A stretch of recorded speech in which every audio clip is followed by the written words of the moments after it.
I decided to swim around Rarotonga because it's such a beautiful place on the planet, because it hadn't been done for such an enormous time, so there were a lot of unknowns, which made it exciting and an adventure. And also Autism Cook Island, a great cause for a fantastic swim. We got down there before dawn because we wanted to make full use of all the daylight available. It's a matter of getting my swim kit on, and then for me the big thing was getting sunscreen, and it turns out we could have done a better job with that.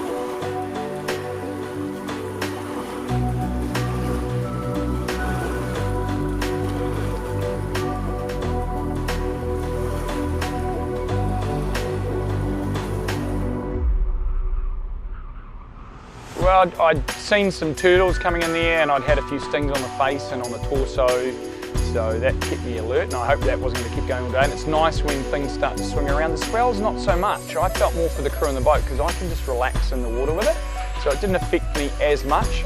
But the swim is starting to improve for me and things starting to go our way. So our plan was to try and swim the most efficient distance. That's a trade-off between the shortest distance and the least swimming in the current.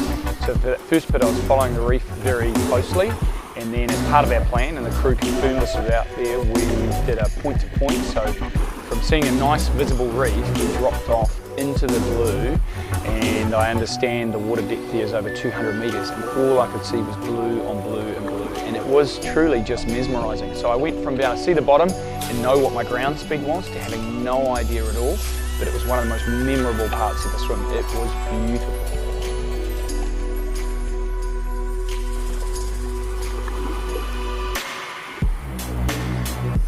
And then we had some of the community start to arrive, some of the paddlers, stand-up paddleboarders, we had jet skiers there, and that is just so exciting, so uplifting. I've been swimming for almost 10 hours, and that provided the energy just to get me home across the finish line in over 11 hours.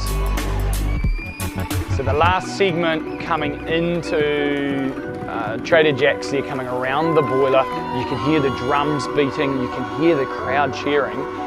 And I had a tear in my eye. I looked over at my support boat and I could see they were emotional, and it just rounded out a fantastic day. Swimming onto the beach, I crawl up the beach because I've been a long day in the horizontal, so just to make sure I can get out of the water safely, and then I stood up, and then a little burst of adrenaline kicks in again. It was brilliant to see Don Carlo down there. He shook my hand and offered to buy me a beer, so 32 years later it's history repeating, so that was a special moment for me, and the crowd cheering, everyone supporting my swim and Autism Cook Island just made for a day that I will remember for the rest of my life.